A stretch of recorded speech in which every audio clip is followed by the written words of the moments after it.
C'est pas une histoire de fréquence ni de quantité. On me demande souvent, mais à partir de combien de verres est-ce qu'on est alcoolique? En fait, c'est une histoire de relation avec le produit. Pourquoi tu bois?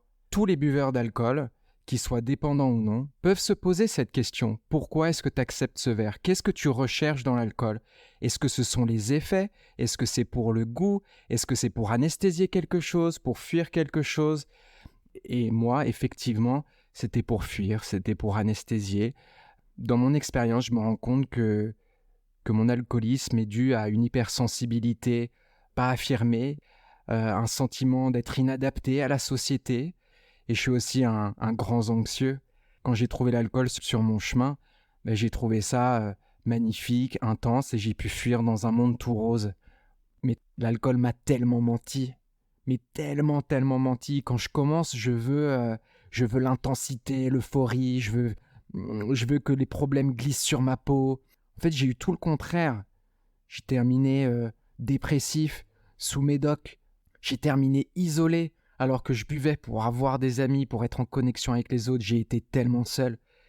Et puis, je suis devenu l'esclave de la bouteille, alors que l'alcool m'avait promis de me rendre libre.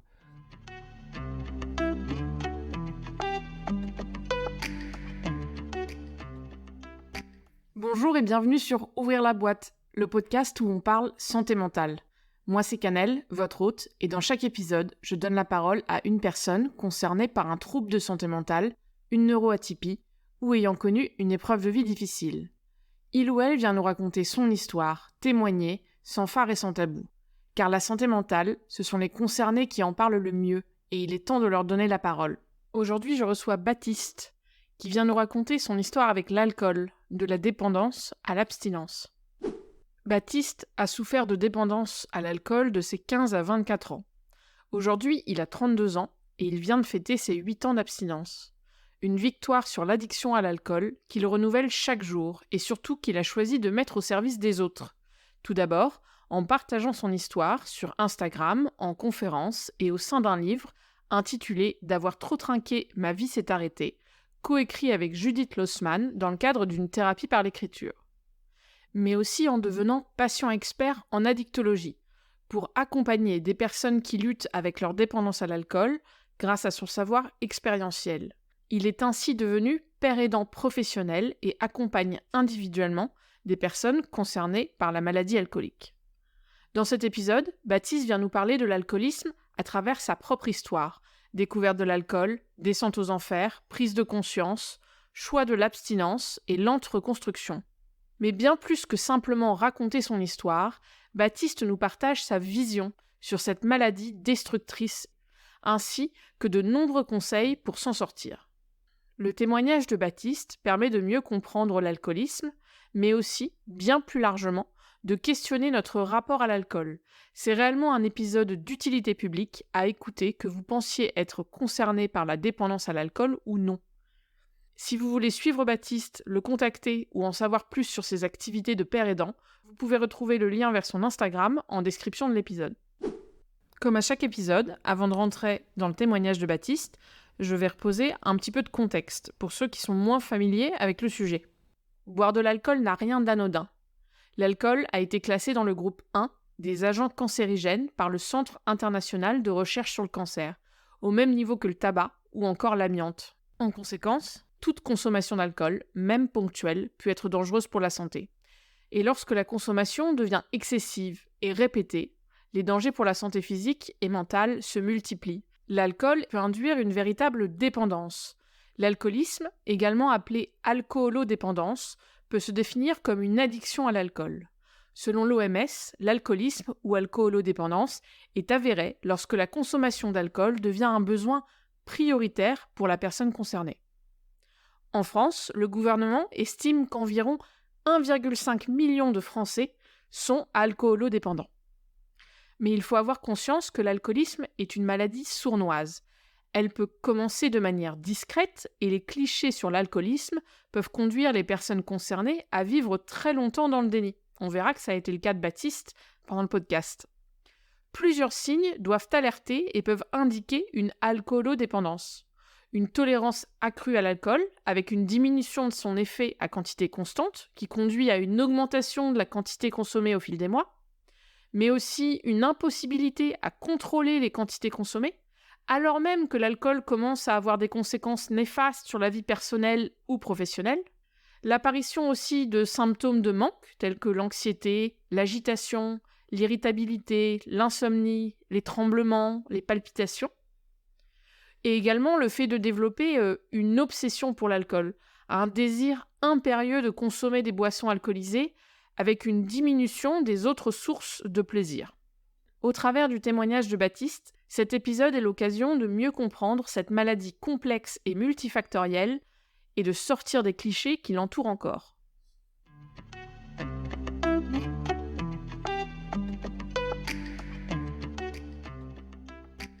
Ce podcast vous est présenté par Touki, la première plateforme française de groupes de parole en ligne.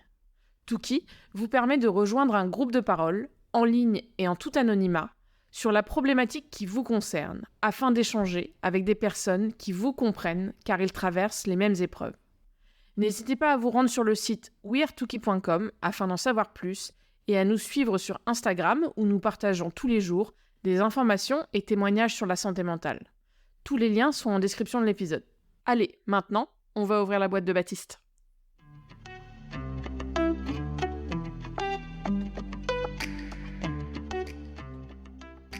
Bonjour Baptiste, merci beaucoup d'être avec nous aujourd'hui pour apporter ton témoignage sur l'alcoolisme. Salut Canel. Ça va? Ça va, et toi? Ouais, ça va bien. Ouais. Est-ce que pour commencer, tu pourrais te présenter? Alors, je m'appelle Baptiste, j'ai 32 ans et je suis un ancien dépendant à l'alcool. J'en ai souffert de mes 15 à 24 ans. Et ensuite, je me suis formé en tant que patient expert pour accompagner des personnes et pour peut-être dire des choses que j'aurais aimé entendre, transmettre des choses que j'ai vécues et faire gagner un temps précieux sur l'avenir de ceux qui pourraient m'entendre ou me voir. Merci. Est-ce que, pour commencer, tu pourrais nous en dire un peu plus rapidement sur qu'est-ce que est l'alcoolisme pour toi? Alors l'alcoolisme, c'est d'abord une maladie. C'est pas un manque de volonté. Moi, j'ai mis très longtemps à entendre que c'était pas un truc qui faisait fonctionner la volonté. Moi, je pensais pouvoir contrôler ma consommation et j'ai tout fait pour garder l'alcool proche de ma vie parce que je considérais que c'était une béquille, un truc qui me faisait vivre et qui me faisait vivre des choses très très intenses. J'idéalisais beaucoup l'alcool et en fait, je n'avais aucun contrôle quand je commençais. Alors pour moi, l'addiction, c'est l'incapacité de contrôler un comportement. Quand je commence, je ne sais pas m'arrêter. Donc c'est important de prendre conscience que c'est pas une histoire de fréquence ni de quantité. On me demande souvent, mais à partir de combien de verres est-ce qu'on est alcoolique? En fait, c'est une histoire de relation avec le produit. Pourquoi tu bois? Cette question, elle est même universelle, je pense. Tous les buveurs d'alcool, qu'ils soient dépendants ou non, peuvent se poser cette question. Pourquoi est-ce que tu acceptes ce verre? Qu'est-ce que tu recherches dans l'alcool? Est-ce que ce sont les effets? Est-ce que c'est pour le goût? Est-ce que c'est pour anesthésier quelque chose? Pour fuir quelque chose? On a tous le droit de se poser ces questions. Et moi, effectivement, c'était pour fuir, c'était pour anesthésier. C'était évidemment pour les effets aussi. Après, dans mon cas plus précis, dans mon expérience, je me rends compte que mon alcoolisme est dû à une hypersensibilité pas affirmée, inavouée, un sentiment d'être inadapté à la société. Je suis un enfant qui a certainement refusé de grandir et je suis aussi un grand anxieux. Toutes ces choses-là ont fait que c'est peut-être des personnalités à risque, des facteurs de risque qui ont fait que quand j'ai trouvé l'alcool sur mon chemin, j'ai trouvé ça magnifique, intense et j'ai pu fuir dans un monde tout rose au début. On y reviendra. Merci pour cette définition. Si ça te va, j'aimerais qu'on reprenne ton parcours de manière quasi chronologique de comment tu es tombé dans l'alcool, ta vie d'alcoolique consommateur, ta prise de conscience, puis ensuite ta vie d'alcoolique abstinent pour vraiment avoir tout le panel de ton expérience et de ton témoignage. Est-ce que tu peux commencer par nous raconter comment tu es tombé dans l'alcoolisme? Tomber dedans, c'est certainement un grand mot. Moi, je considère que j'ai commencé à boire comme tout le monde. La seule chose que j'ignorais, c'est que peut-être que mes cellules n'étaient pas celles de tout le monde et que J'avais une relation très magnétique avec l'alcool dès le début. C'était très festif, hein, c'était que le week-end avec des potes, on faisait des before dans la rue ou des before dans des apparts. Mais très très vite, c'est devenu du binge drinking et cette phase de défonce est devenue un art de vivre, une phase incontournable. Et j'étais déjà très stressé à l'âge de 15 ans de ne pas avoir cette phase parce que je cherchais la défonce, je cherchais les effets. Et ensuite, de fil en aiguille, c'est devenu, j'ai commencé à boire plus tôt, fini plus tard, et puis j'ai cherché des instants en semaine, et puis voilà. Et ensuite, l'alcool a pris de plus en plus de place, et c'est devenu de moins en moins festif. C'est devenu plus quelque chose pour anesthésier un mal-être qui était inavoué. En fait, ce qui est dingue, c'est que tout allait bien de l'extérieur. Je suis le roi pour mettre des masques, pour afficher un smile, pour me faire tout, pour être reconnu, pour être aimé, pour cacher mes angoisses, pour cacher mon hypersensibilité. Je suis le king. L'alcool me permettait de combler tout ça, de masquer tout ça. Donc pour moi, au début, l'alcool a été la pilule magique, la recette miracle pour, j'avais l'impression, accéder à un plein potentiel. En fait, l'alcool ne donne aucun talent. Sur le long terme, l'alcool a juste bousillé ma vie. Je suis rentré dans des cercles vicieux dramatiques et j'ai eu envie de mourir dans l'alcool. Et ensuite, l'alcool est devenu quelque chose qui me tuait à petit feu. Je voulais plus exister avec des idées noires. Et véritablement, voilà, j'étais sous emprise de l'alcool. Je me réveillais, je pensais alcool. J'allais acheter alcool, je consommais, je récupérais alcool. Ça prenait de plus en plus de place. Et, et voilà, l'addiction a pris possession de ma vie. Et donc, avec le recul, tu as pu identifier les causes, le pourquoi de cet alcoolisme, au-delà de tes gènes, comme tu mentionnes, donc ton anxiété, ton hypersensibilité, ton mal-être. Est-ce que tu veux nous en dire plus ? Il y a quelque chose dont je parle très peu, c'est ma gémellité. J'ai un frère jumeau et je pense que ma construction identitaire a été compliquée.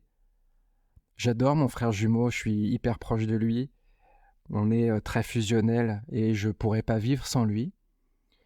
En revanche, malgré tout ça, ça amène son lot d'épreuves dans la vie. On se construit à deux, on a notre propre langage, on répond à nos propres règles, on grandit dans une bulle avec nos propres règles, et en plus on doit obéir aux règles des autres, aux règles de la société qui ne nous conviennent pas, ou en tout cas ne me convenaient pas. Et j'ai subi une certaine forme de pression. Et d'où est venu en fait ce sentiment d'être inadapté à la société ? Pourquoi est-ce que je devrais répondre à des règles alors que j'ai déjà mes propres règles créées et qui me conviennent et tout va bien, etc. Donc m'ouvrir aussi aux autres, m'adapter aux autres, ça a été douloureux et ça a forcément brassé de la négativité, du mal-être. Ensuite, il y a eu d'autres choses pour mon enfance, mais j'aimerais, comme j'en parle peu, aborder ce point-là qui pourra peut-être parler aux auditeurs. Et en fait, quand j'ai commencé à découvrir l'alcool, j'ai trouvé, je pensais, une nouvelle adaptabilité, des preuves d'amour, des preuves de reconnaissance.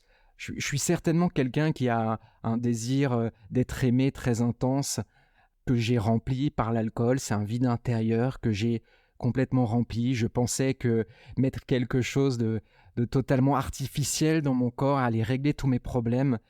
Mais l'alcool a créé tellement plus de problèmes. L'alcool n'a plus été la solution, c'est devenu le véritable problème. Mais comme l'addiction était là, je pouvais plus m'en séparer. Je savais plus faire sans. Et que ce soit la colère, la fatigue, le stress, l'angoisse, l'envie de me booster. Bref, tellement d'émotions étaient associées à l'alcool. Et comme l'addiction est quelque chose de très progressif qui vient et qui s'installe très sournoisement, on ne se rend pas compte que ça s'installe, mais au bout d'un moment, je devais bien me rendre à l'évidence. J'étais sous emprise et j'avais besoin d'alcool pour vivre.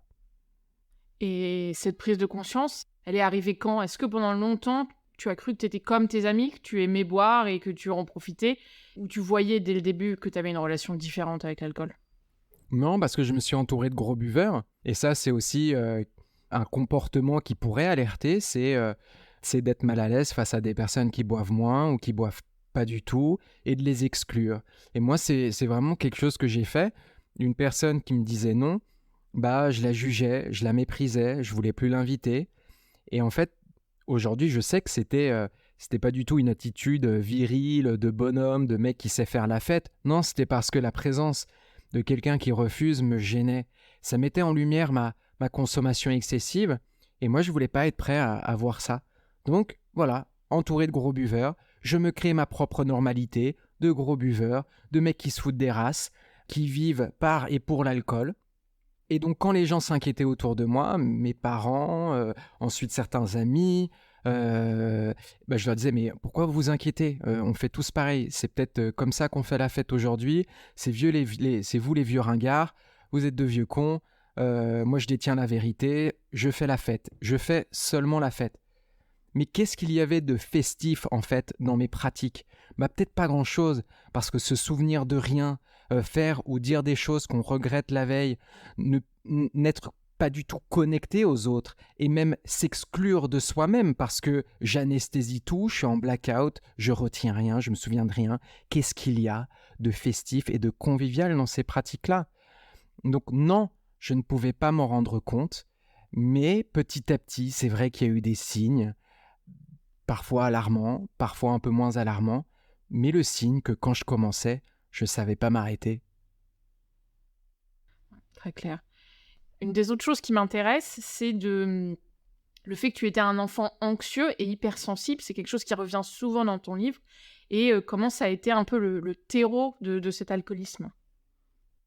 Alors je suis quelqu'un de très pudique, introverti, qui a peur du regard de l'autre, très anxieux, qui a subi dépression, et plutôt que de peut-être avoir le courage d'aborder ces sujets thérapeutiquement parlant, dans un cadre thérapeutique, j'ai trouvé l'instantanéité de l'alcool. Les drogues sont formidables pour ça, la recherche de l'instantanéité, l'effet qui arrive au bout de 5-10 minutes. Eh bien, c'est devenu ma pilule magique pour justement ne plus faire face à mon angoisse, de devenir en fait un super Baptiste comme je l'appelle dans mon livre, un super Baptiste qui est doté de plein de super pouvoirs, qui sait faire des choses, qui est drôle, qui sait dépasser les limites, quelqu'un d'extraverti. Et en fait, c'est tout le contraire de qui je suis sobre. Sauf que quand je me réveille le matin et que je me regarde dans la glace, je me déteste. Je n'aime pas voir cet enfant qui j'ai l'impression, n'a aucune capacité, qui n'est pas digne, qui ne mérite pas d'avoir des amis, etc. Mais dans l'alcool, je retrouvais ce personnage qui m'apportait toutes ces choses-là. Et donc, progressivement, j'ai l'impression que c'est que par l'alcool que je vais pouvoir vivre et exister. Et surtout, j'ai l'impression que l'alcool va me rendre libre. Pourquoi est-ce que j'ai bu? C'est essentiellement pour me sentir libre. Au début, ce sont pour des raisons valables, mais j'utilise la mauvaise solution, le mauvais produit pour atteindre cette liberté, pour atteindre la, l'expression d'un potentiel. Parce que, enfin, on pourrait en parler des heures, mais l'alcool m'a tellement menti. Mais tellement, tellement menti. Quand je commence, je veux l'intensité, l'euphorie, je veux que les problèmes glissent sur ma peau. Je veux tout ça. L'alcool, j'ai l'impression, m'apporte ça, mais en fait, j'ai eu tout le contraire. J'ai terminé dépressif, sous médoc, aussi dépendant aux médocs, aux anxiolytiques, somnifères. J'ai eu que de la souffrance supplémentaire. J'ai terminé isolé alors que je buvais pour avoir des amis, pour être en connexion avec les autres. J'ai été tellement seul. Et puis, je suis devenu l'esclave de la bouteille alors que l'alcool m'avait promis de me rendre libre.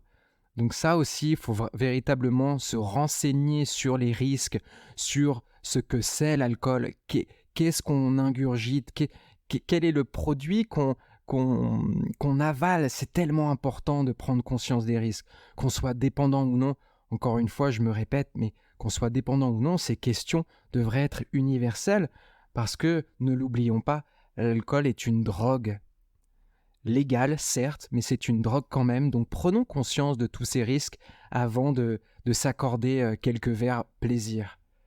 Et donc, tu as mentionné Super Baptiste, donc le Baptiste alcoolique, consommateur et bourré. Est-ce que tu peux nous en dire un peu plus sur lui? C'était quoi ta vie à cette période? À l'époque, ma vie, c'est que l'alcool. Déjà, 18-19 ans, c'est que tourner autour des soirées, des comment s'organiser pour boire, boire le plus vite possible, avoir sa dose le plus rapidement possible, aussi beaucoup d'angoisse, de calcul. Donc je faisais genre, je m'occupais d'acheter l'alcool pour tout le monde, je voulais dépendre de personne pour véritablement contrôler l'alcool qui serait présent. Je voulais que personne touche à mes bouteilles.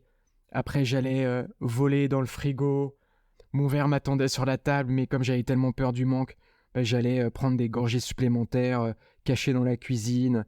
Je simulais des envies d'aller aux toilettes. En fait, je buvais. Je pouvais cacher des bouteilles dans ma chambre. Mais tout cela était encore très contrôlé. C'était pas encore la déchéance totale. Il me fallait toujours un petit coup de peps, quoi. Mes masques, en fait, ne s'effritaient pas encore.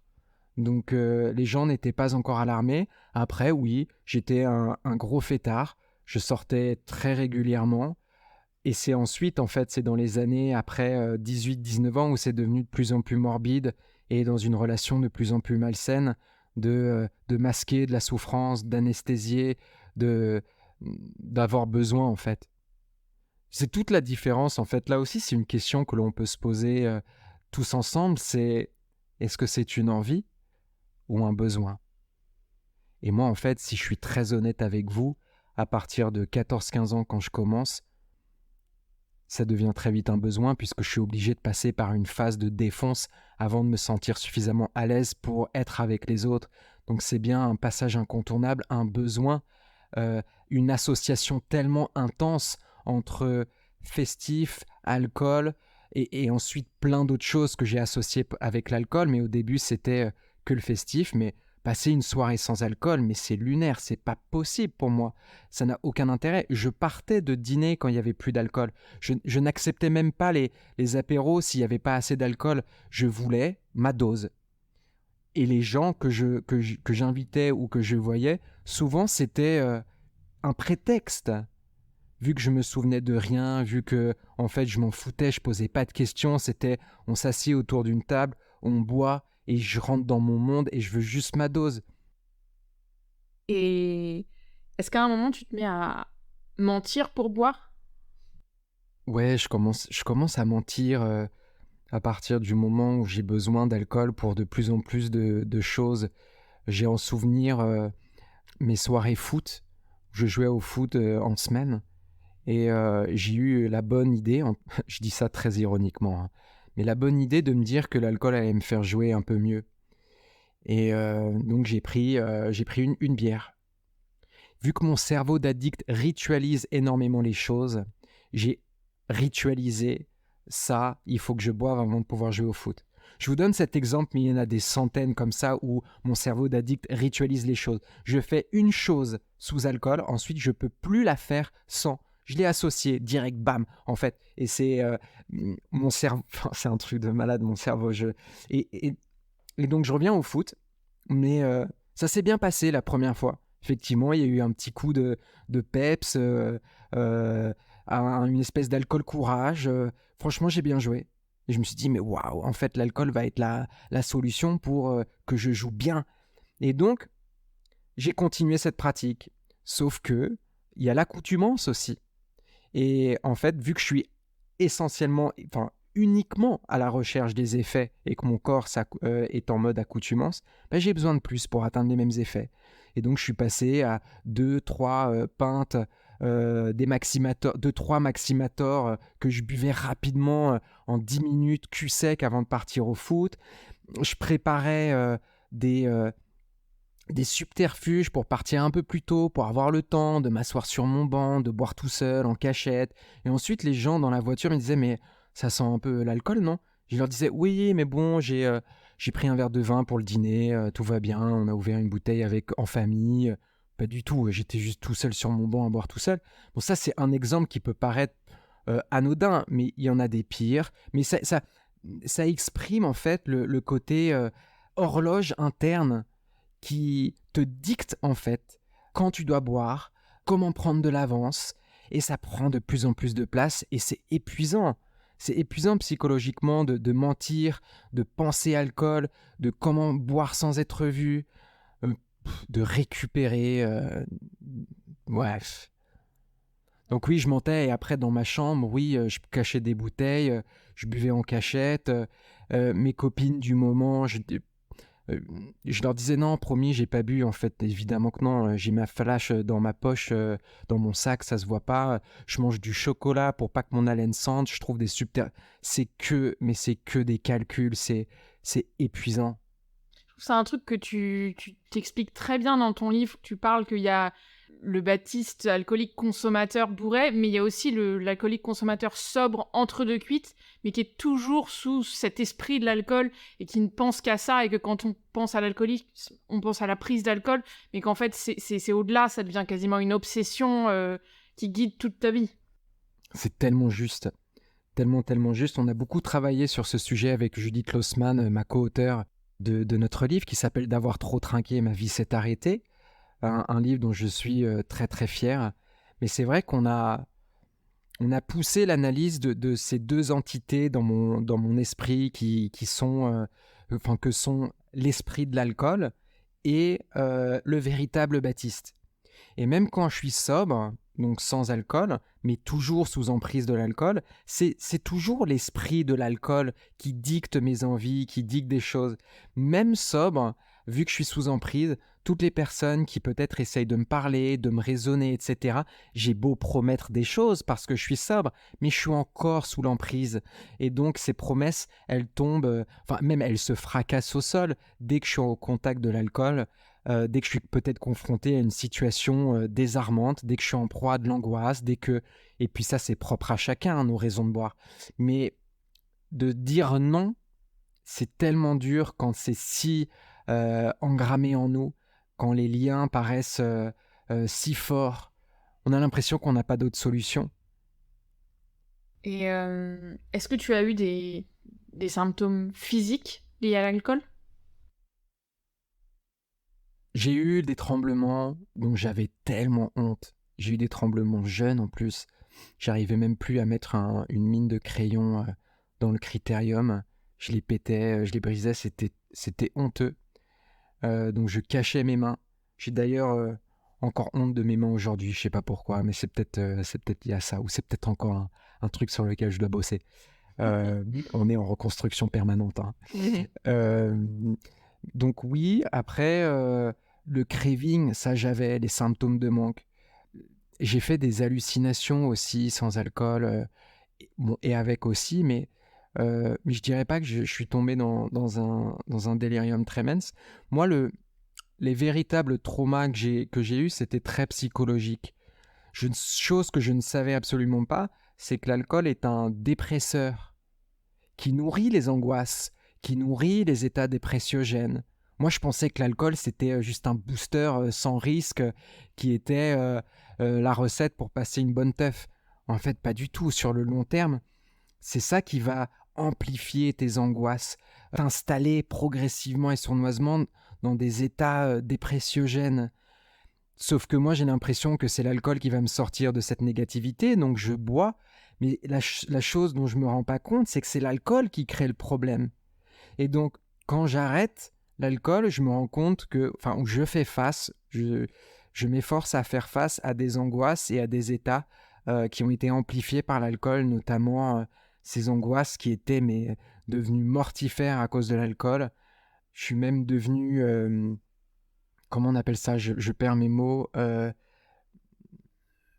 la peur des foules. Agoraphobe. Agoraphobe. Bon, ça, c'est lié sûrement à la mort de mon papa, mais je ne savais plus sortir de chez moi sans avoir bu. Et ça a été douloureux pour moi d'affronter le monde extérieur sans alcool. Les insomnies aussi sans alcool. Enfin bref, moi je pense que ça serait davantage des dégâts psychologiques plus que dégâts physiques. Il y a une phrase que tu dis dans ton livre qui est partager sa vie avec l'alcool revient à obéir à un maître. Est-ce que tu peux nous en dire un peu plus sur cette phrase? Oui, l'alcool est un maître. Et j'ai mis tellement de temps, et c'est aussi ça la phase de déni, mais tellement de temps à accepter de me faire dominer par un liquide, une bouteille qui gît sur une table ou dans une armoire, d'être possédé par quelque chose d'inanimé. Moi, l'orgueil, c'était un truc de malade dans mon addiction, mais je refusais de me confronter à la réalité. Comment moi, Super Baptiste, est-ce que je vais me soumettre à quelque chose d'inanimé? Bah sûrement pas, hein. Et donc là rentrait l'orgueil de cette personne, de ce Super Baptiste qui ne voulait pas se regarder en face.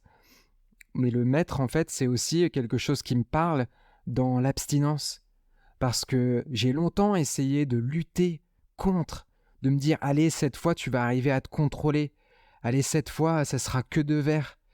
Euh, D'aller en guerre contre l'alcool. Bien, aux alcooliques anonymes, j'ai compris qu'en fait, la clé était dans le lâcher-prise, d'accepter que si je vais à l'encontre de l'alcool, je vais perdre à chaque fois. À chaque fois, je perdais et je me faisais de plus en plus mal. Donc la clé a été de poser les armes et d'accepter que l'alcool allait me dominer à chaque fois. Et donc de plus aller en guerre contre l'alcool a été un point de départ.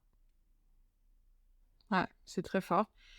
Tu dis aussi dans ton livre que l'alcool a détruit beaucoup de tes relations, parfois temporairement, parfois peut-être de manière plus abrupte, familiale, amicale, amoureuse, et que finalement l'alcoolisme condamne à la solitude. Est-ce que tu peux nous en dire plus? Quelle a été la place de tes proches dans tout ça?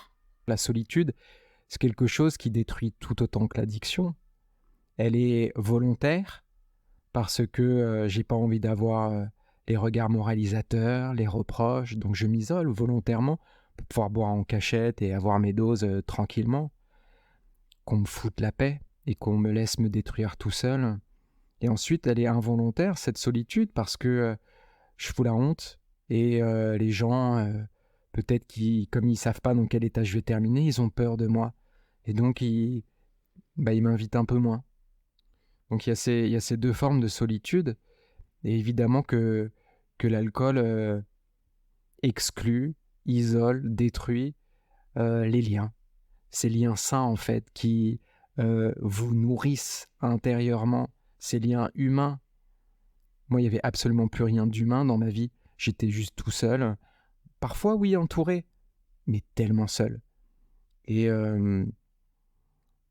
franchement, il y a l'émotion qui monte parce que c'est une émotion c'est un sentiment qui est douloureux et qui détruit à petit feu. Mais ce qui est assez dingue, c'est que j'ai bu pour être bien entouré et j'ai terminé complètement isolé. Donc, oui, j'ai perdu contact avec des gens et dans l'abstinence, j'ai dû reconstruire des liens.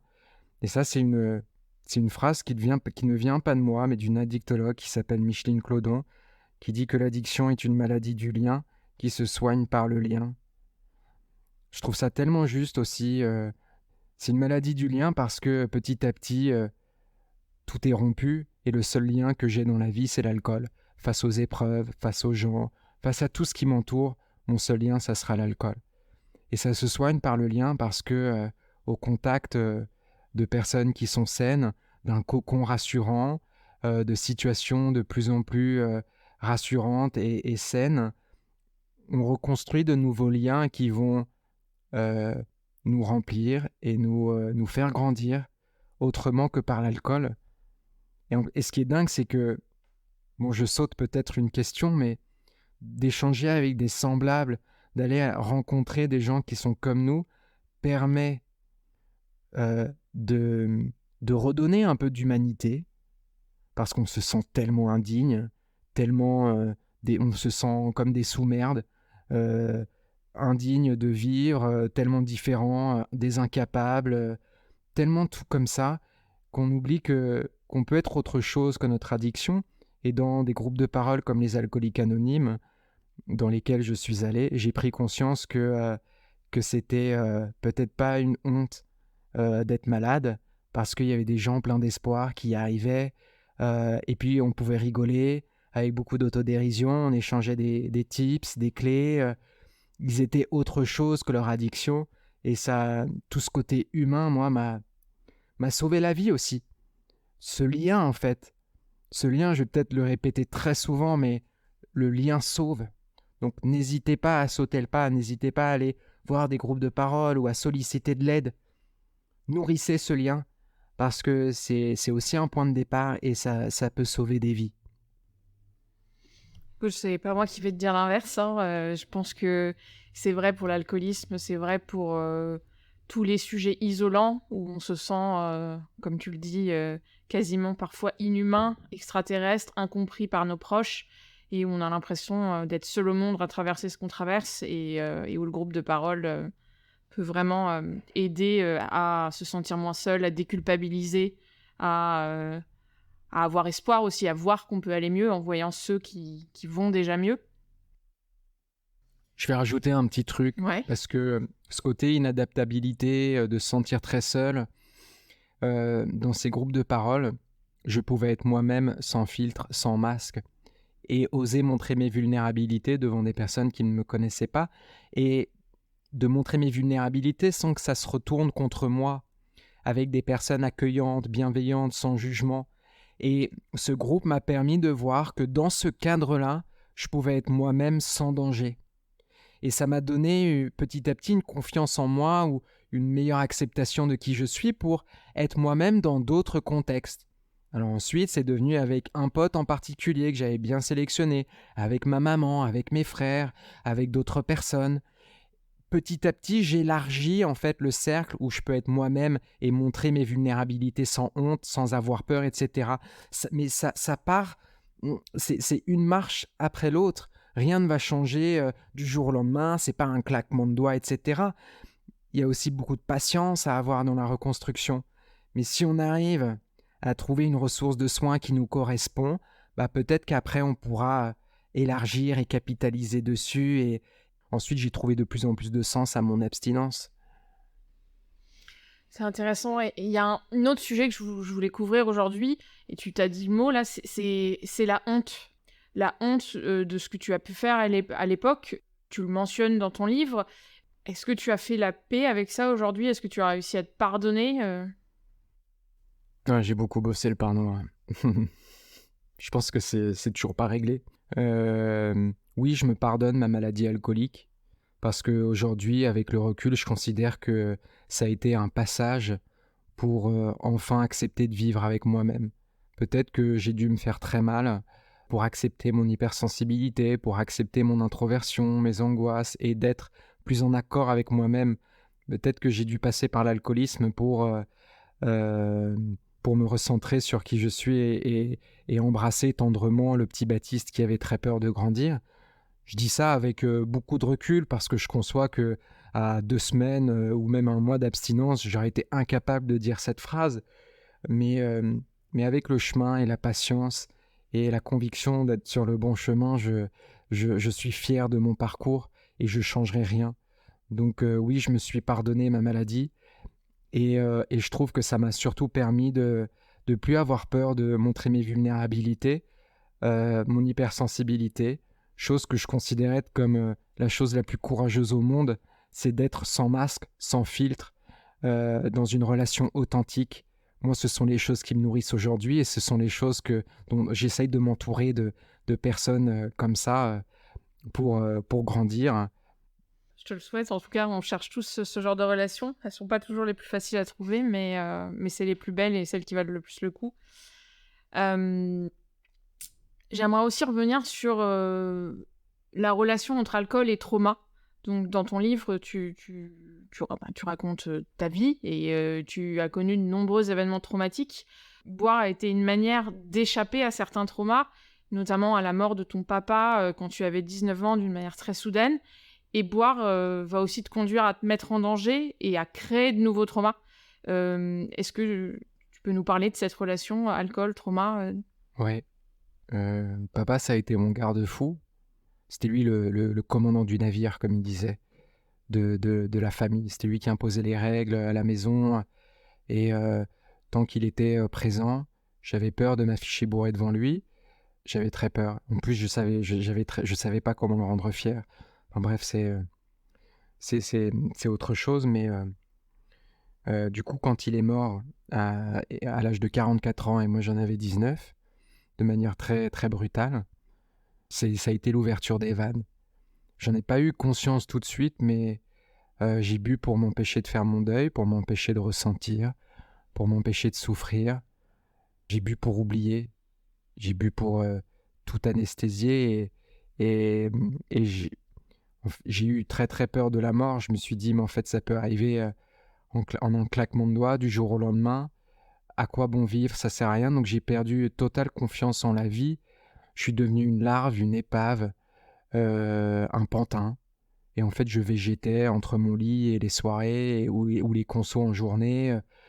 J'ai traversé ma vie comme un fantôme parce que je voulais pas me confronter à la réalité. Elle était bien, bien trop douloureuse. Donc il y a eu ça. Et ensuite, c'est vrai que l'alcool crée des problèmes et nous met dans des situations dangereuses. Ça, alors je vais vous parler d'un épisode qui pourra heurter à la sensibilité de chacun. Je préfère prévenir. Mais juste en petit aparté, un des troubles de l'addiction, ce sont les mises en danger. Se mettre en danger physiquement, ce n'est pas anodin. Être en blackout, ce n'est pas anodin. Il y a beaucoup, beaucoup de comportements qui sont normalisés aujourd'hui alors qu'ils sont simplement le signe d'avoir une consommation excessive qui présente des risques. Voilà, donc je reviens à l'anecdote. Donc l'alcool m'a mis en danger beaucoup de fois. Mais cette anecdote-là, j'avais 22 ans. Et à l'époque, je commençais déjà à promettre de me calmer. J'essayais de me limiter. Et le before, je me suis bien limité. J'étais fier de moi. Je me souviens de tout. Et on décide d'aller en boîte. Et en boîte, il fait tout noir. Donc mes potes ne sont plus là pour me surveiller. Vu que je me sens à nouveau dans ma bulle, mes promesses ne tiennent pas. Et je fais des allers-retours entre le bar et les enceintes. Et je me mets une mine. Et un homme m'accoste et m'offre un whisky coca que je bois, que j'accepte parce que c'est de l'alcool gratuit. Et que l'alcool gratuit, c'est le Saint Graal, c'est le meilleur cadeau que tu puisses me faire. Mais suite à ce verre, je perds le contrôle de mon corps et ce mec me ramène chez lui et il me viole. J'ai des flashs et ce qui m'a notamment marqué, c'est de ne pas avoir pu réagir, d'être tellement pétrifié et d'être trahi en fait. D'être trahi par mon corps, de ne pas être suffisamment viril pour lutter. Je pourrais pas l'expliquer en fait, je sais pas. Certainement de la peur ou en fait finis ta besogne le plus vite possible et comme ça je peux me barrer, c'est terminé. Et ce mec en fait, il a détruit bien plus que. Enfin ça a duré un soir et puis ensuite voilà, mais il a détruit ma vie, il a détruit ma sexualité et tout ce que j'essayais de masquer comme souffrance, tout ce que j'essayais de rabibocher avec de l'alcool, à faire genre j'étais en pleine forme, toujours. À partir de là, j'arrivais plus à rien, franchement, le mal-être suintait par tous mes pores. Après cet épisode, bah, après je suis tombé en dépression après. Euh, Ça a détruit tellement de choses en moi et c'est en partie à cause de l'alcool, parce que j'étais bourré. Alors moi, il y a deux choses que j'aimerais vous dire. Prenez conscience des risques. On peut vous faire du mal parce que vous êtes bourré. Et moi, j'aurais bien aimé qu'on me dise ça. La deuxième chose, c'est que je pensais que c'était uniquement pour les enfants ou les femmes. On m'avait jamais dit que c'était pour les jeunes hommes de 22 ans, hétérosexuels. On m'avait jamais dit ça. Donc je suis aussi là pour vous dire que ça arrive. Donc franchement, faites gaffe, quoi. Je sais pas trop quoi dire d'autre, mais sachez que ça existe, que ça détruit et qu'ensuite on met parfois une vie, des années à se reconstruire après ça. Ah, merci pour ce témoignage. Je pense qui aidera beaucoup parce qu'il y a malheureusement pas assez d'hommes qui en parlent. Et oui, le viol d'un homme par un homme existe. Et aussi, il n'y a jamais de victime parfaite. On peut être alcoolisé et on n'en est pas moins non responsable de ce qui s'est passé. Donc merci beaucoup pour ce témoignage. Est-ce que tu as envie de parler un peu de peut-être comment tu l'as surmonté, ce trauma? Ou si ça a été le cas, ou en... Oui, la chance que j'ai, c'est d'avoir une mère, mais je l'admire tellement, ma maman. Alors ça a été la femme vers qui je me tournais dès que ça allait pas. Et le lendemain matin, en fait, je lui ai tout raconté. Et je l'ai pas porté en moi. Je pourrais pas non plus vous expliquer ce qui m'a amené à aller dans sa chambre, mais je pense que c'était un secret trop lourd à porter pour moi, tout seul, alors que j'avais déjà beaucoup de souffrances que je portais, et ça a été un peu la goutte de trop. Donc j'en ai parlé à ma maman, et ensuite on s'est lancé dans des démarches aussi thérapeutiques. J'ai été accompagné, j'ai pu en parler, mais c'est notamment avec l'écriture de mon livre avec Judith Lossman qu'on a vraiment traité, approfondi le sujet. Et je dirais que c'est quelque chose que j'ai dans mon sac avec moi. J'en parle. Thérapeutiquement, je l'ai beaucoup bossé, et c'est vrai que ça va beaucoup mieux parce qu'il il y a eu de l'acceptation, et j'ai cheminé, et c'est plus un poids, quoi. Ouais, t'as réussi à te défaire de la culpabilité qui va malheureusement souvent de pair avec les viols concernant toutes les victimes. Je dirais que je suis en chemin de le faire. Parfois, cette culpabilité refait surface, mais c'est tellement mieux qu'avant. Et en tout cas, ça ne me pourrit plus la vie. C'est comme une phrase que j'ai entendue, je sais plus par qui, et qui me disait, et on lui avait demandé c'est quoi être heureux. Et cette femme est une ancienne dépendante. C'est Rose Keren. Et elle me dit, je suis heureuse parce que je ne souffre plus. Et son entourage lui répond, moi, c'est pas très ambitieux comme définition du bonheur, mais en fait, moi, je la comprends tellement, ayant énormément souffert, retrouver une forme d'apaisement, ça suffit. Ouais, je pense que c'est extrêmement vrai, effectivement. Et c'est quelque chose que tout le monde n'est pas capable de comprendre, mais oui. Bon, maintenant qu'on a un peu parlé de toute cette période, j'aimerais qu'on commence à creuser comment tu as pris conscience que tu avais un problème et comment tu es allé vers l'abstinence. Donc déjà, quand et comment est-ce que tu t'es rendu compte que ça n'allait pas? On s'attend à un déclic qui va changer ta vie du jour au lendemain, alors que ça marche pas comme ça. J'en ai eu plusieurs des déclics, j'en ai eu des dizaines, des prises de conscience, j'en ai eu beaucoup. Après, est-ce qu'un jour je vais acter un jour 1? C'est ça toute la question. Parce que je repoussais tout le temps. Ouais, non, il y a toujours une excuse, il y a toujours une justification. On peut toujours se justifier de se prendre une dernière conso, donc on repousse, et ça devient un jour. Un jour, je le ferai. Ce qui fait peur, c'est ce jour 1, parce que c'est enlever la béquille qui j'ai l'impression, me faisait vivre. Ça me fait tellement peur, parce que je le sais bien que je masquais des choses, que j'anesthésiais des choses. Mais je pense que j'ai compris à l'âge de 21 ans que j'avais un problème, que définitivement je savais pas me contrôler, que ça impactait trop de choses. Mes études, j'ai été déscolarisé longtemps. Mes couples, ils étaient nuls. Enfin, nuls. Quel terme à utiliser? Non, mais j'étais pas conséquent dans l'alcool. Je pouvais rien construire. Je mentais, je trompais. Je faisais que de la merde. J'étais inconséquent. Donc je l'avais compris, mais après de là à envisager le sens, c'est un autre pas, et il est immense, ce pas. Donc j'ai essayé de me sevrer tout seul, j'ai essayé de faire des petites périodes d'abstinence, mais ça c'est quelque chose, on n'a toujours pas parlé de ça, et c'est hyper important, c'est cette image de l'alcoolique que l'on a. Moi je pensais à l'âge de 20 ans qu'un alcoolique en fait l'alcoolisme pour moi c'était pour les vieux cons, 50, 60 ans, un sans-abri, des gros clichés en tête. Et donc moi, à 20 ans, je suis jeune, je fais la fête. Entre guillemets, je fais la fête aujourd'hui. Je sais bien que c'était pas la fête, il n'y avait rien de festif, mais je me planquais derrière ces justifications qui m'empêchaient de voir que j'avais une relation malsaine avec l'alcool. Donc il y a aussi ça. C'est à cause de ça que j'ai mis du temps à me rendre compte à ce que le déni vole en éclats. En fait, ce qui m'a... Ça a l'air simple. En fait, c'est complexe. Mais me détruire, c'est OK. Il y a des médecins qui me disaient tu vas avoir des cirrhoses, des problèmes et tout. Et je suis ravi d'entendre ça. Je veux pas exister. Je suis très content. À la fin, c'est de l'autodestruction. Donc, je suis très content de me détruire. Ça fonctionne pas, ces messages. En revanche, que mon alcoolisme détruise mes proches, détruise ma maman, détruise mon frère jumeau, mes frères, ça, ça a piqué. J'ai pas toléré.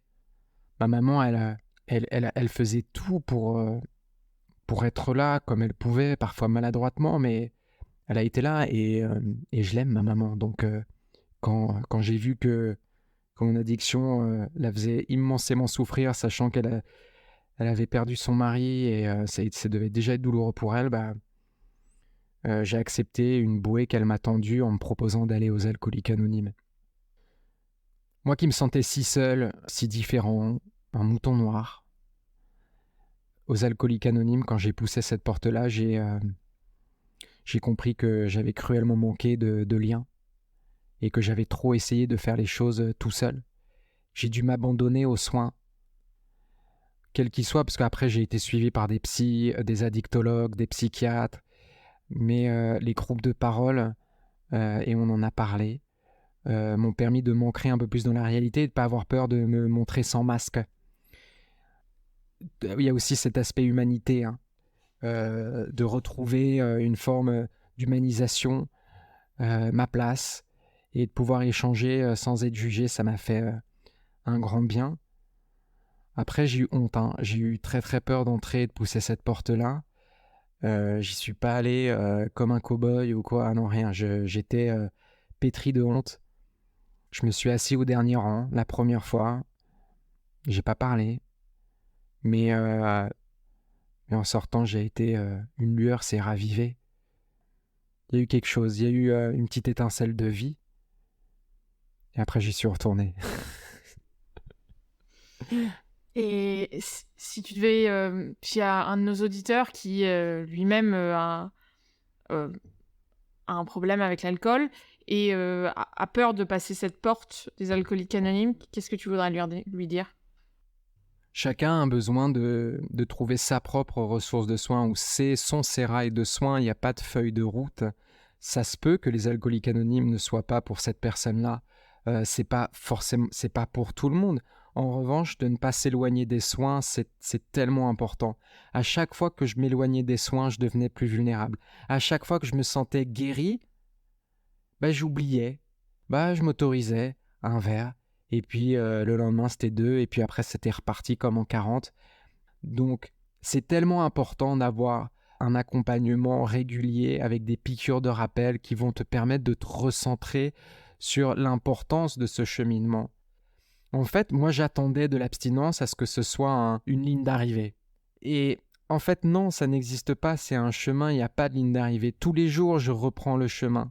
En fait, pour être encore plus clair, je pensais que l'abstinence allait être instantanée, comme dans l'alcool. J'avais tellement éduqué mon cerveau à l'instantanéité que je pensais que ça allait être mieux, que ça allait aller mieux au bout d'une semaine, 2 semaines. Mais si tu te détruis pendant des années, évidemment que c'est normal que ça n'aille pas mieux au bout d'une semaine, 2 semaines. Après, ose regarder tout ce que tu as à gagner à rester sur ce chemin plutôt que tout ce que tu as à perdre, tout ce qui te fait peur. Moi, j'essayais de regarder tout ça pour ne pas perdre le fil. J'essayais aussi d'éduquer mon cerveau à un peu plus de positivisme. Oui, dans l'alcool, j'ai fini par avoir des idées noires et ne plus avoir envie d'exister. Mon cerveau était complètement tourné autour de la négativité. Si on rajoute à ça l'alcool, qui est un dépresseur et qui vient brasser encore plus d'états dépressiogènes, oui, mes idées n'étaient pas très claires et surtout très noires. Donc, je m'efforçais à voir, à essayer de valoriser des toutes petites choses qui se passaient bien dans la journée quand j'étais abstinent. Et ça part de rien, hein. Je suis resté au lit, j'ai rien foutu, j'ai juste pas bu. moi qui étais dans des pratiques tellement de terrorisme envers moi-même, bah, je me disais, mais ça sert à quoi d'être fier de moi, de juste pas avoir bu, d'avoir rien fait dans la journée.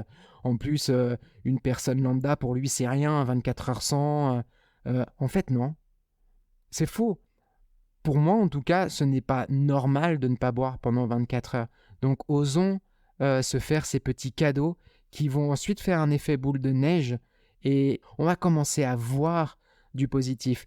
On va surtout finir par voir les choses sans filtre au bout de 3 mois d'abstinence, quand le voile de tout ce qui est addiction s'est levé un petit peu, et quand je me suis détox en fait après 3 mois, mes sens étaient à nouveau en éveil et j'avais perdu la saveur de toutes ces choses-là. En fait, le goût n'existait plus, mon ouïe ne fonctionnait plus parce que je regardais que mon verre, mon odorat était flingué, tout était flingué dans l'alcool. Et au bout de 3 mois, je commence à redécouvrir des choses belles parce qu'elles sont authentiques, sans masque. Une des choses que tu as dit un peu avant qui m'intéresse, c'est que donc tu as réussi à arrêter de boire quelques semaines à chaque fois, plusieurs fois avant donc la dernière fois où tu as arrêté de boire. Et qu'est-ce qui différencie ces premières tentatives avortées de la dernière? C'est une bonne question. Quand je commence à arrêter, je fais des petites phases d'abstinence pour prouver aux autres que je ne suis pas alcoolique, pour qu'ils arrêtent avec leur regard moralisateur, qu'ils arrêtent de m'ennuyer avec leurs phrases. Donc, si je peux ne pas boire pendant quelques jours, eh ben, en fait, j'ai pas de problème. Vu que pour moi, un alcoolique, c'est quelqu'un qui boit tous les jours. En fait, non, je vous le rappelle, c'est pas évidemment que si on boit tous les jours, ça a son lot de risques élevés. Mais l'alcoolisme, c'est avant tout l'incapacité de contrôler un comportement. Quand je commence, je ne sais pas m'arrêter. Donc, je me fourvoyais et je me rangeais derrière des justifications et des excuses pour garder l'alcool dans ma vie. Je savais que j'allais reboire. Donc, ces périodes d'abstinence n'étaient que un ultime défi pour en fait justifier que j'avais le droit de boire. J'avais aussi très peur d'appartenir ou avoir cette étiquette d'alcoolique, donc j'essayais de me prouver aussi à moi-même que j'étais pas dépendant, mais je reprenais de plus belle et je tombais toujours plus bas parce que sans alcool, le manque me vampirisait et me bouffait en fait. J'avais des sueurs froides ou même la gorge nouée, mon corps entrait en fusion. Il y avait un magnétisme avec la bouteille. Et donc, quand je voulais reprendre, je rattrapais le temps perdu et je buvais comme pour rattraper tous ces jours sans alcool. Donc ça, c'était un peu la différence avec cette fois où j'ai définitivement accepté que l'alcool dictait ma vie et que l'alcool était la cause de nombreux de mes problèmes. Et la dernière fois, tu l'as fait pour toi, pas pour les autres. En fait, je sais pas. Maintenant, je le fais pour moi, ça c'est sûr. Mais peut-être que je pense que je l'ai fait pour ma maman pendant les premières semaines. Après, en fait, très rapidement, j'ai vu qu'il y avait des bienfaits. L'absence de gueule de bois, enfin, on peut en parler des heures. Je m'en lasse pas. C'est une dinguerie. Je ne m'en lasse pas. Ça fait plus de 8 ans que j'ai pas bu. Cette absence de gueule de bois, c'est quelque chose. C'est un cadeau. C'est un cadeau, putain. Donc il y a ça. Il y a plein d'autres choses. Enfin bref, je pourrais en parler des heures, mais il y a plein d'effets positifs et donc j'ai trouvé du sens à mon abstinence. Mais ce sens que j'ai donné à mon abstinence, c'est pas venu tout de suite. Au début, c'est grâce au groupe de parole, ensuite c'est la thérapie et maintenant, c'est le patient expert, c'est le livre que j'ai écrit avec Judith, c'est les conférences que je fais, c'est les nouveaux projets de sensibilisation et de prévention que j'ai. Dans la transmission, c'est de devenir acteur de ma maladie. Ça donne du sens à ma vie et qui repousse ses envies. Parce que, évidemment, parfois, j'ai encore envie d'alcool. Mais heureusement, je le vis moins comme une épée de Damoclès. C'est moins oppressant. Je sais dire non plus facilement. Pour les envies, quand elles arrivent, je me dis, mais pourquoi t'as envie, là? En fait, non, c'est surtout pourquoi t'en as besoin, là?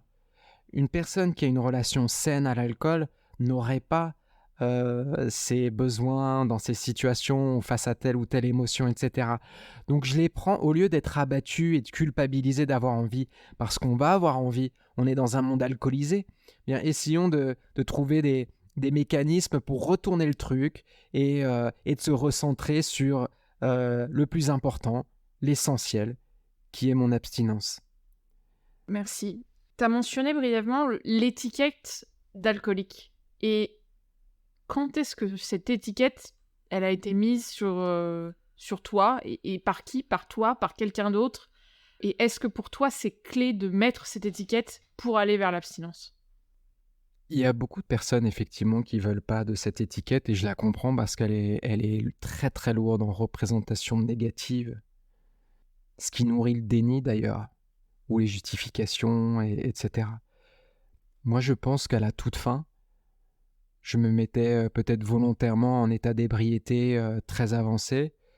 Euh, C'était en fait des demandes d'aide.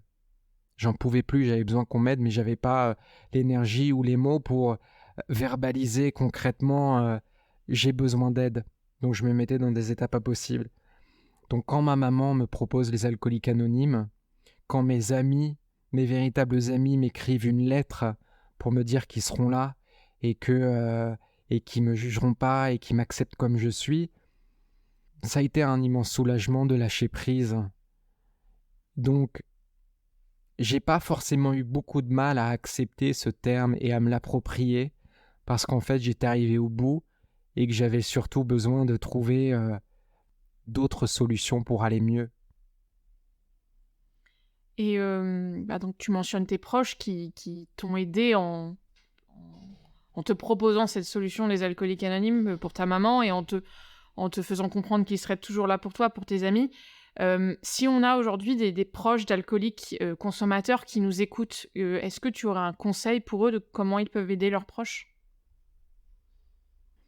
Je sais pas si je peux me mettre dans la posture de donner des conseils, c'est vraiment quelque chose qui est très propre, comme il n'y a pas de feuille de route, c'est quelque chose euh,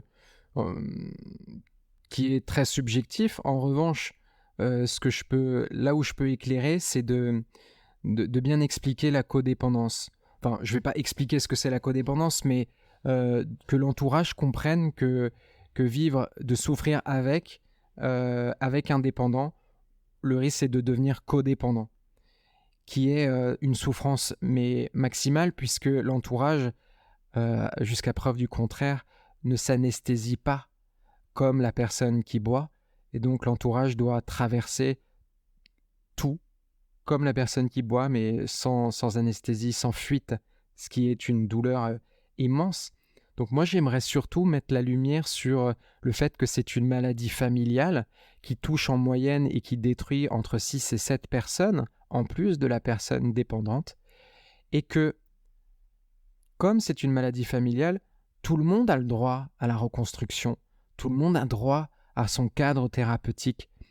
L'entourage, n'hésitez pas à accepter de l'aide pour vous. Osez trouver votre propre cadre thérapeutique, quel qu'il soit. Osez aussi aller dans des groupes de parole, il en existe, comme les Al-Anon.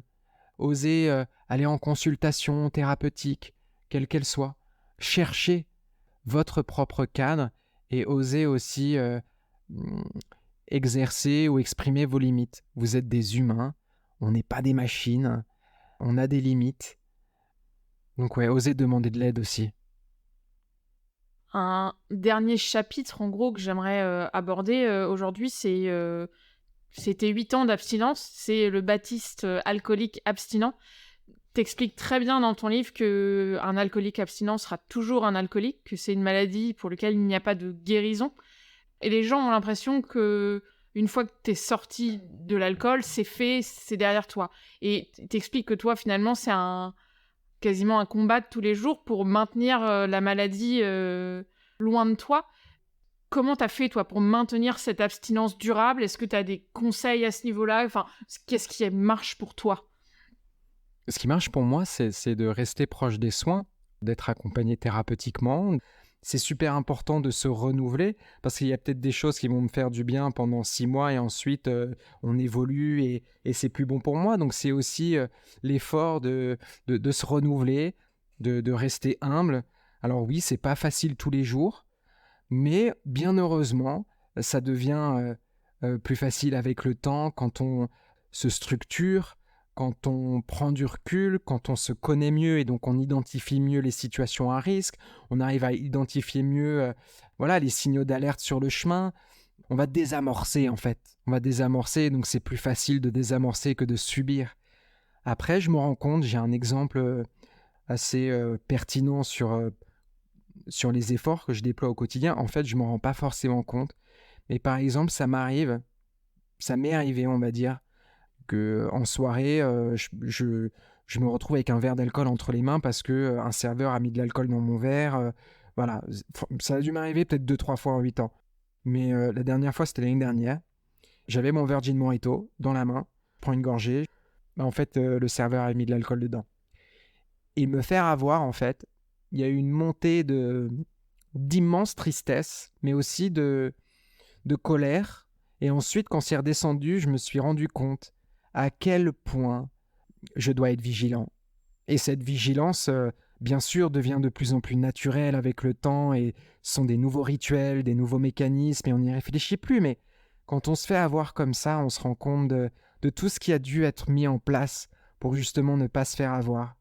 Donc tu as quelque chose, toi, de très particulier que n'ont pas tous les alcooliques abstinents, c'est que tu as décidé d'écrire un livre, tu as décidé de devenir patient expert en étant diplômé donc de ce programme à l'hôpital Bichat et d'en faire ton métier, de faire du suivi individualisé, ce qu'on peut appeler de la paire-aidance, d'aider des alcooliques à aller vers l'abstinence.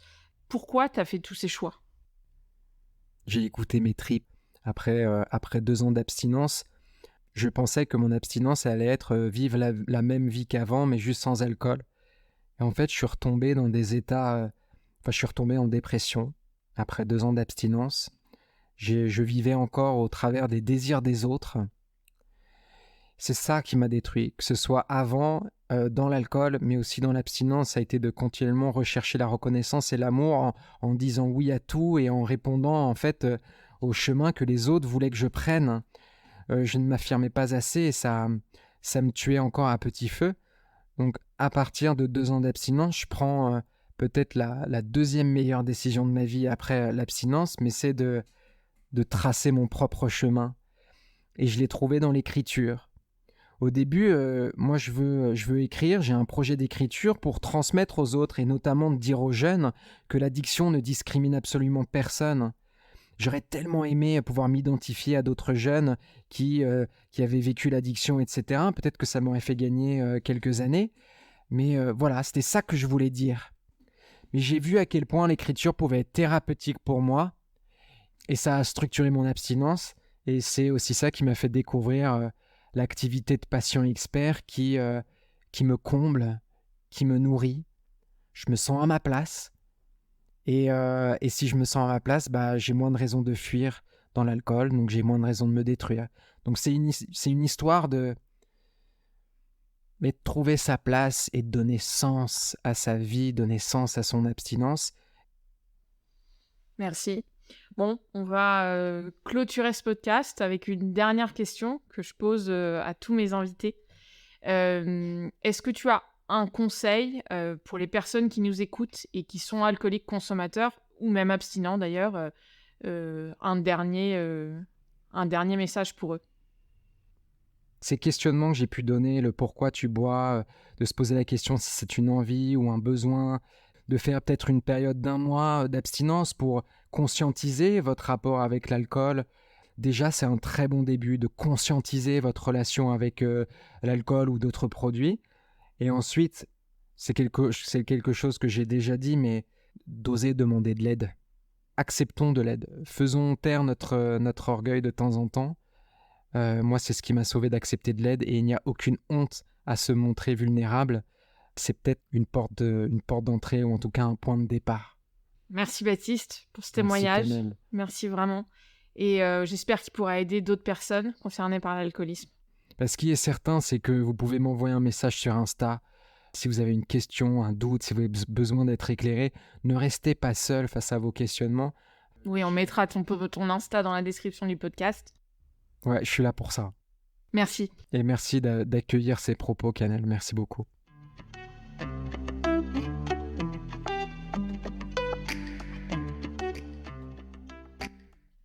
C'est la fin de cet épisode d'Ouvrir la boîte. Merci beaucoup d'être resté jusqu'au bout. Si vous avez aimé cet épisode, abonnez-vous, laissez-nous un avis sur votre plateforme d'écoute habituelle et surtout, partagez-le autour de vous.